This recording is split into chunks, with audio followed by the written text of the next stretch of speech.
House Justice Committee finds probable cause to impeach Vice President Sara Duterte. Good morning. I'm Attorney Karen Jimeno, and this is At the Forefront.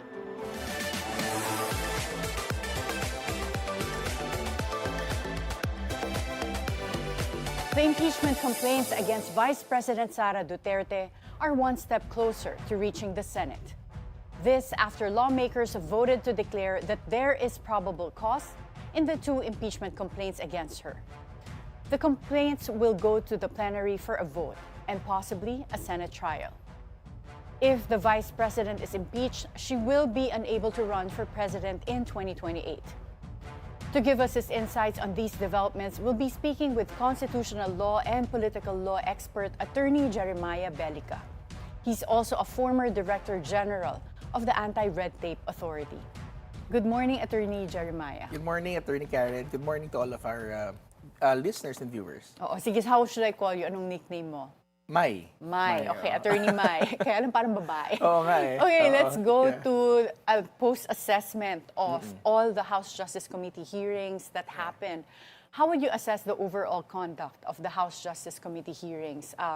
Do you think the members of the House Committee were able to successfully carry out their obligation or duty to conduct the hearings impartially when it came to finding sufficiency in form and substance and also probable cause? Well, let's start defining the entire process first, no? And also, I think it's good for us to couch all of our discussions with the nature of an impeachment proceeding, which the Supreme Court every time would remind us that it's a political process, but it is a political process that are exercised or that is exercised within constitutional bounds. So, did the House Committee perform their duties? I would say yes, they did. And how would I describe what happened? I think they were very methodical.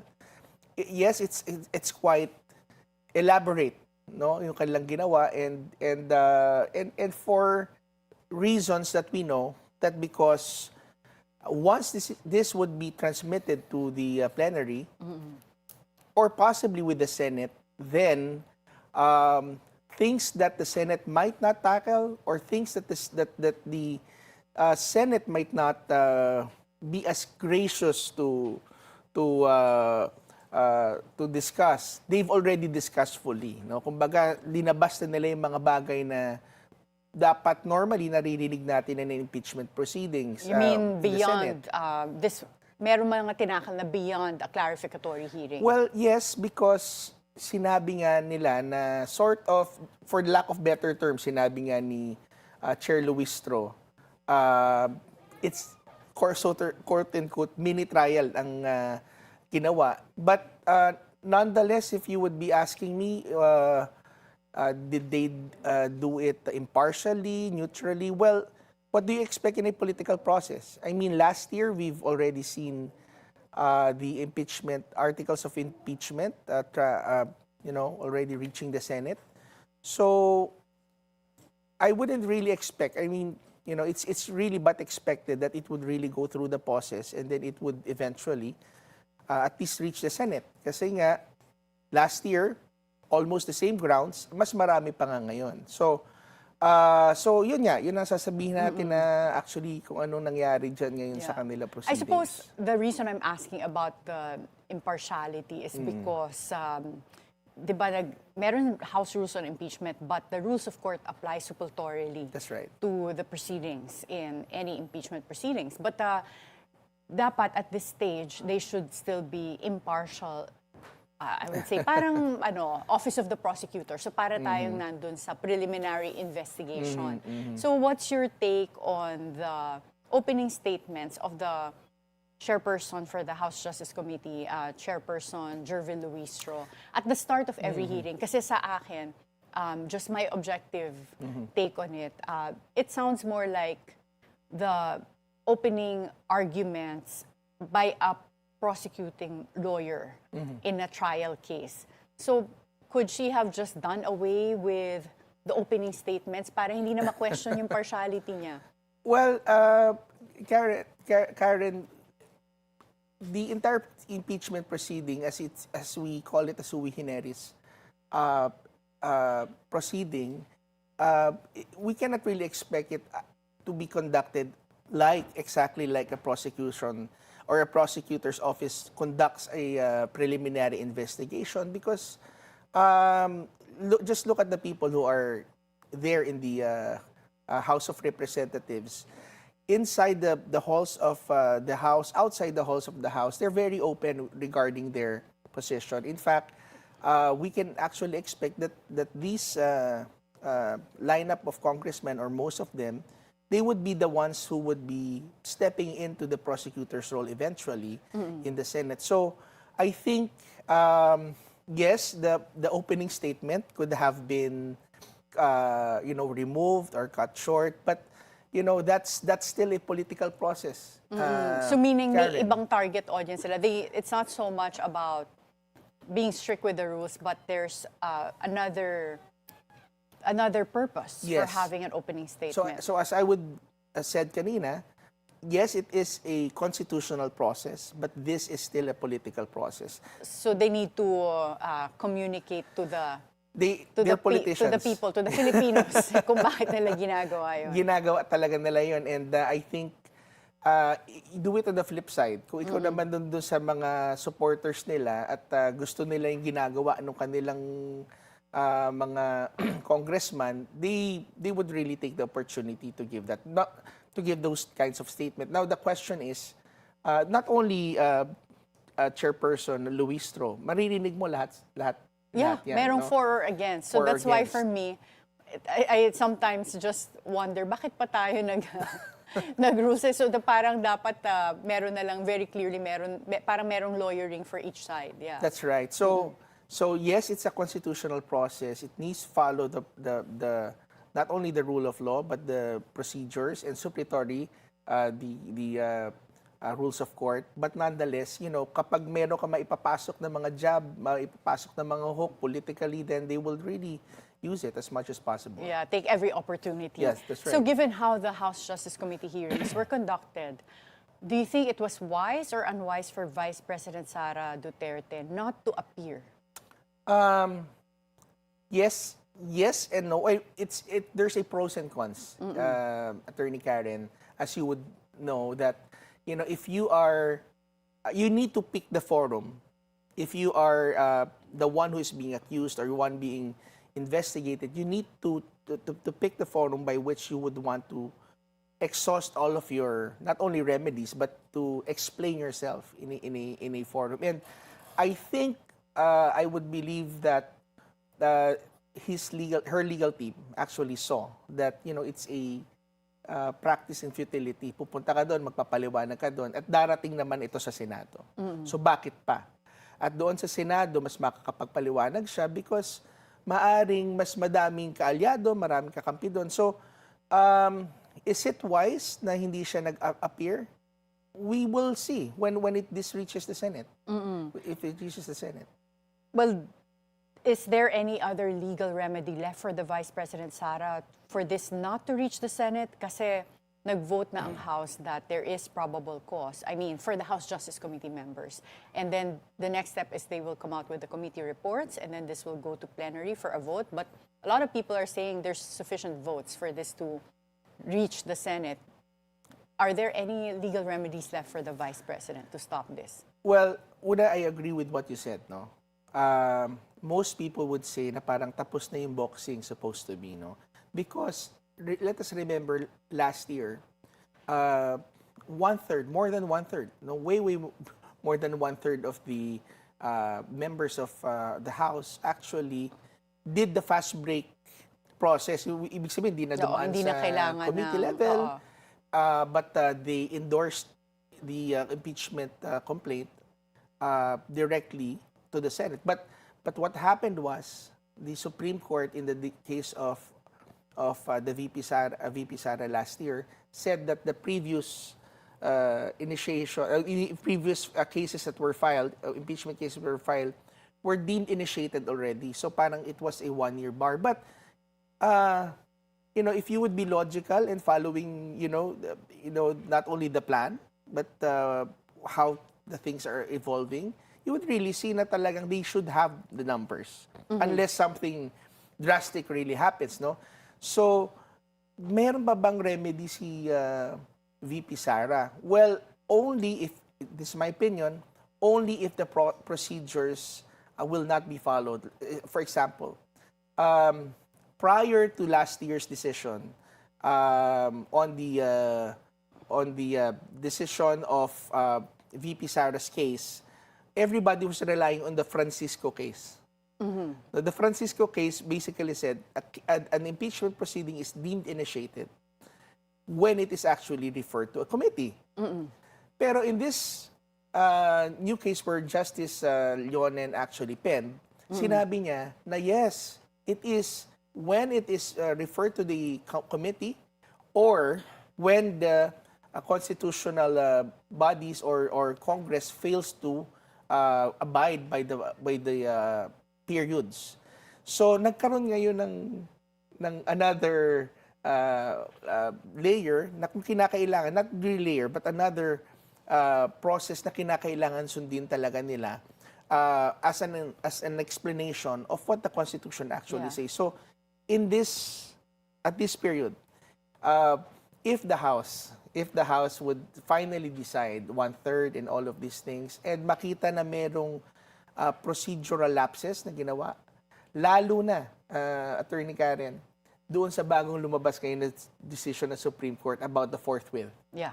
So, that would again be questioned by the team of VP Sara. Okay. The reason I asked that is because prior to the House Justice Committee hearing starting, there was a TRO that was sought from the Supreme Court on the ground that this already, well, among others, that this was already a mini trial, which should not be the case. So, again, I'm curious to see whether the defense team would go to that route and question any matters that were conducted during the House Justice Committee hearing.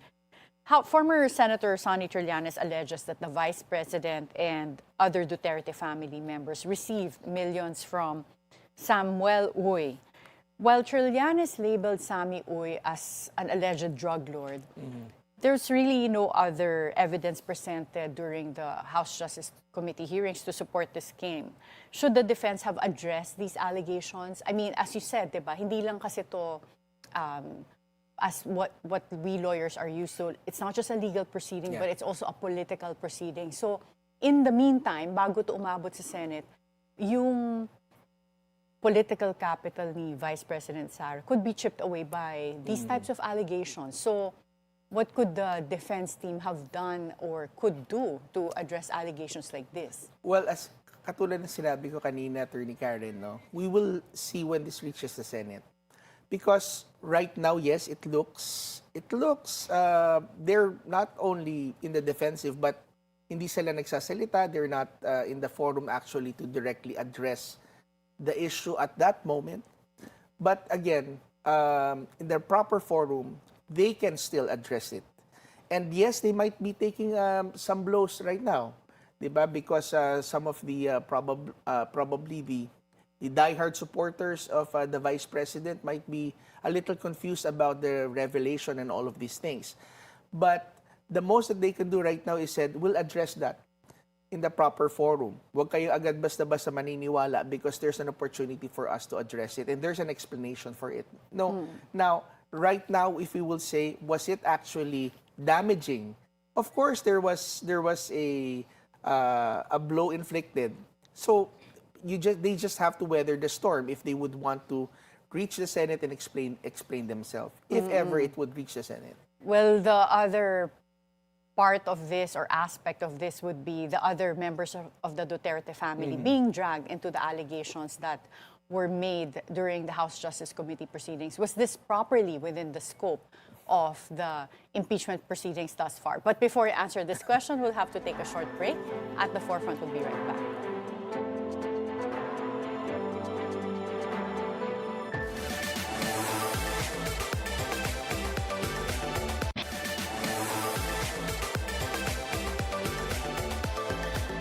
Welcome back at the Forefront. We continue our conversation with Attorney Jeremiah Bellica. Attorney Bellica, what's your take on members of the Duterte family being dragged into the allegations that were made during the House Justice Committee hearings? Was this properly within the scope of the determination of probable cause in an impeachment proceeding? Well, you see, you're impeaching the Vice President. And the cases and the investigation should really be directed towards the sitting impeachable officer. Now, is it fair game for them to actually drag the other people who are not related? Well, minsan talagang sumusobra ang mga ginagawang mga advances, lalong-lalo na if there's a political reason, not just, strictly to get the probable cause. Now, dragging in other family members actually has always been a political Power play. Power play. Oh, no, lalo na if ever siguro since. the other family members are also politicians because you have former President Duterte and Congressman Paulo Duterte and That's now right. That's Vice right. Mayor Baste Duterte. Yeah. But let me just clarify it, no? Kasi baka yung iba sabihin na, ayaw nyo lang kasing mapasok yung ibang mga family members. No. The family, as long as it is actually related to the issue of the impeachable offenses, then so be it. Say for example, the inclusion, of course, in the proceedings of the husband of our of VP Sara, which is Si Attorney Mans Carpio. Oh. Well, of course, we know that in the Philippines, kung ano pag-aari ng asawa mo, pagmamay-ari mo din. So, yes, that's why they're looking into their bank accounts. Now, if the other family members would be said to have not only gained, but are being used as a pawn or as a cover, then pwede mong sabihin probably na included yan. Not only family members. Yeah, but kung wala namang talagang relation,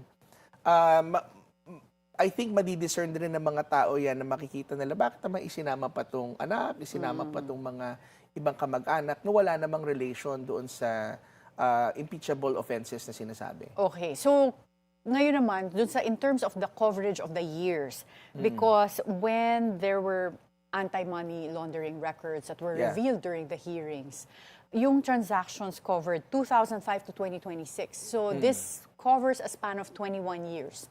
And you have 2005 to 2021 when Vice President Sara was not yet an impeachable officer. Was this properly also within the scope of the House Justice Committee hearings? Well, I would go to the point when she actually took her oath as the Vice President of the Philippines, especially when the position by which she is being held accountable right now is as a Vice President. No? So I think when they did the computation, lumalabas parang less than 100 million or 60 million ang nag-in and out dun sa kanyang account. However, the effects sa taong bayan of showing billion na perang pumasok at lumabas gives a sense of doubt and question on the trust na binigay nila dun sa tao. And remember, one of the grounds of impeachment is betrayal of public trust. Now, the question is, if that person actually presented him or herself at that time when he or she was running for elected office, at hindi naman pala yun ang kanyang presentation sa kanyang sarili, can that still constitute betrayal of public trust? Now, that is, again, for the Senate actually to decide. Now, for us lawyers, Karen, syempre sasabihin talaga natin, hindi, doon lang sa period na pinagkatiwalaan mo ko as Vice President that you could see that I did not, engage in any activities other than my actual line of work.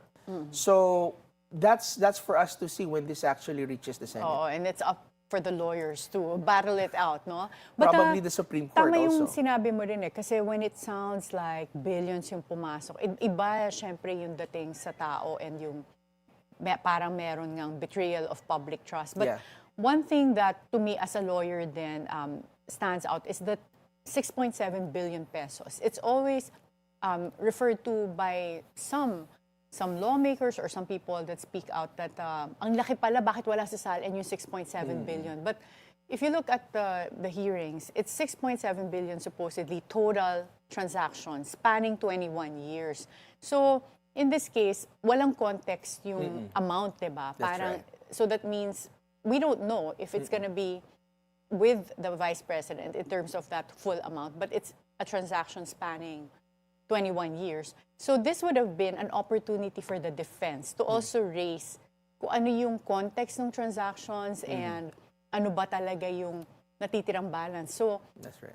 when do you think the defense should have done this? Kasi nga, like you said, in between, yung natatalo sila sa court of public opinion. Well, again, timing is the key here, Karen. I'm sure they have readied already an explanation for the people actually to, determine for themselves kung credible pa to hindi. Say, for example, they give their explanation right this moment. Maybe it might be in Congress or it might be in, on media. Ano ang gagawin ng kabilang party? They would again come up with another,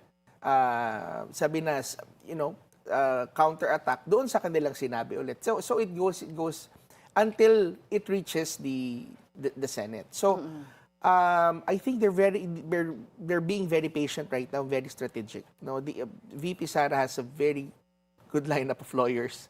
So I wouldn't really question that whether kung meron silang strategy in handling these things. But this also raises a lot of question regarding privacy, especially ang asawa naman ni VP Sara is a private person. I mean, he's not a public official. Yeah.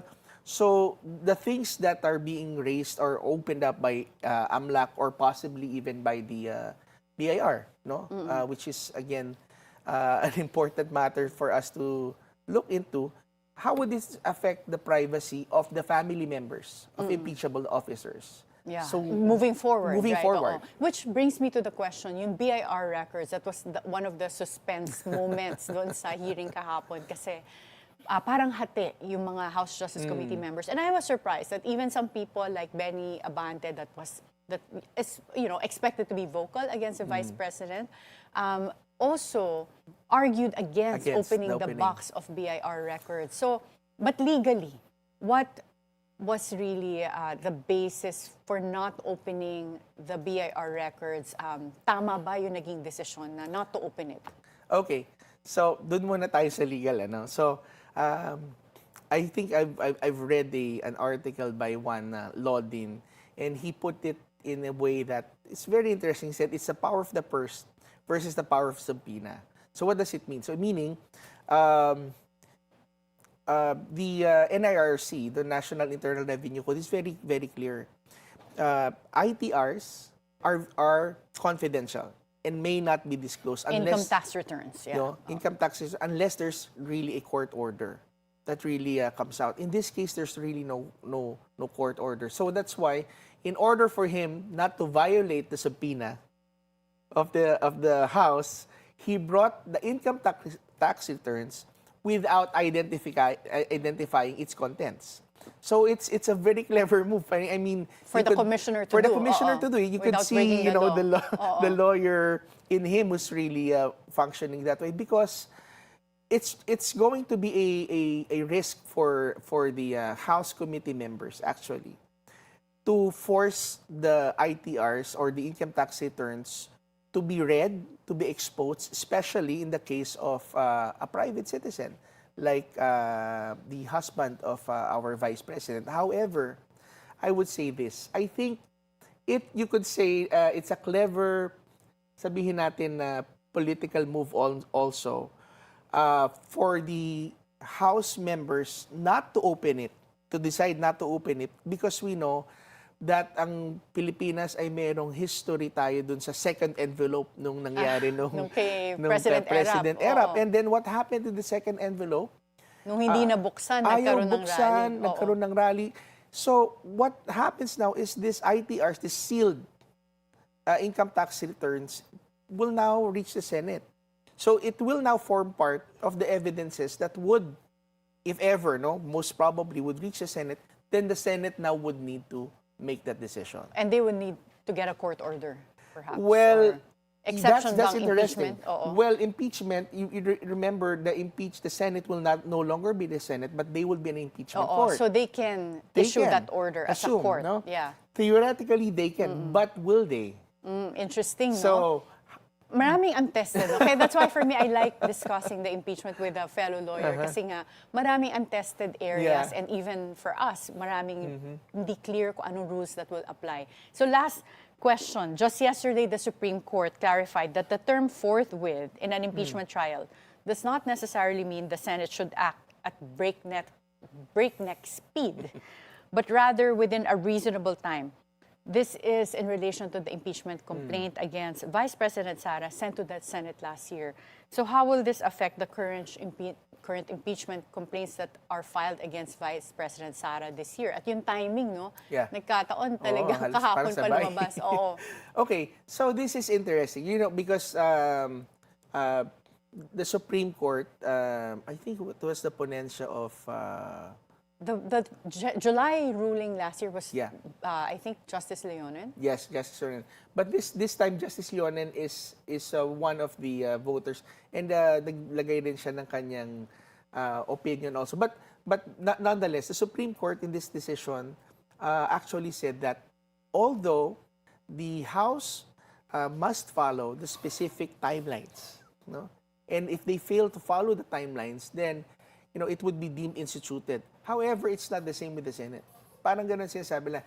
In the Senate, it wasn't clear gaano kabilis, gaano kaagaran, in short, no? So, ito na nga yung pumapasok na forthwith, Attorney Karen. And the Supreme Court said in this decision is that forthwith actually means within a reasonable time. And it's a case-to-case basis. Pero they should not delay. So, in short, parang hindi sila talagang sinabihan na dapat immediately. But interesting, in the comment of Justice Leonen, sinabi niya, he believes that forthwith naman means immediately. No? So, although, kaya nga sinasabi, how would this affect the Senate now? Well, it says right now that the Senate is not bounded strictly within the periods as the same way that the House is. Gagamitin ba ng Senate? Would they push, their not just luck, no? Would they push their constitutional duty? And remember, with the decision of the Supreme Court in the case of VP Sara last year, it's been very clear also that the Supreme Court also retains its power to review grave abuse of discretion even in impeachment situations. You mean the Supreme Court? The Supreme Court. Yeah. Okay. Thank you so much, Attorney Belgica. Sorry, kulang na tayo sa time, but Thank you, we'll probably Karen. have you back again next Salamat. time. Thank you.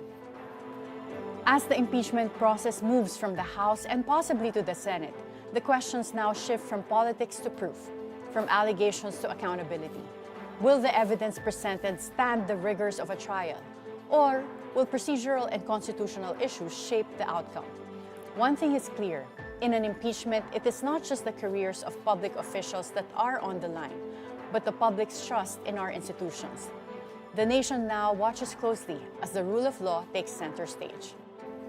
Be informed, be insightful of the news. I'm Attorney Karen Jimeno. Always stay at the forefront.